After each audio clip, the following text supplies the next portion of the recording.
Hi everybody, this is just some guy, and today I want to talk about some of the art books I use. I've had a couple of people ask me to do art reviews. I don't really think I'm qualified to do that, at least not the way that Ethan Van Sciver does on his channel, but I am qualified to tell you what books I use to improve my own art. There isn't one way to improve, so these aren't the only way to go. These are just the books I found most helpful. First up, Bridgman's Complete Guide to Drawing from Life.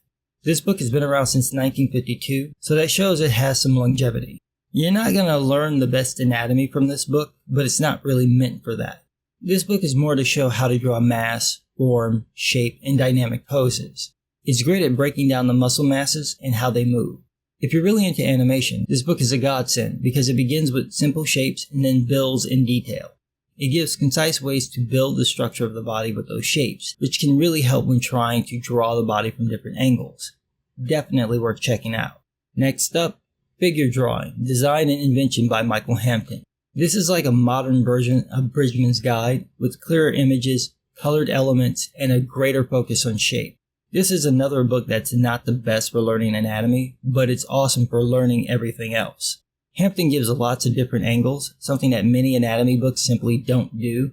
That drives me nuts because sooner or later I'm going to need to draw something from behind or underneath or a high angle, and I'd like not to guess but to know what the muscles will look like from those positions. This book gives you some of that. It's also very good at showing how to add detail. Because you're learning the shapes in their place, it's really easy if you know the anatomy to just place the muscles in those spots. My one criticism is that there's not enough on hands, at least to me. Hands, feet, and faces are the hardest things to draw, and I like a little more with the hands because they are so tricky. Next, Artistic Anatomy. This is my go-to book for anatomy. It's not the only one I use, but I like its layout more than any of the other books I have.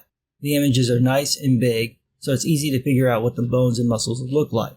You also get to see muscles from different angles, including the inside of the legs and the inside of the arms, which a lot of anatomy books don't include.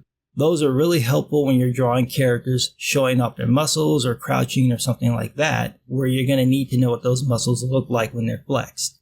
These are drawings and not pictures, and I mention that only because there's always the potential to pick up the art style being used in the images, and not everyone wants to do that. But as a guide, I think this book is great, especially the last portion of the book. It shows a muscle cross-section and then a nude version of different poses. This way you can see what the muscle does and then how it looks with skin over it. That's very helpful with painting, drawing, even when you're putting characters into clothes to know what something actually looks like when you have a little bit of skin moving around it.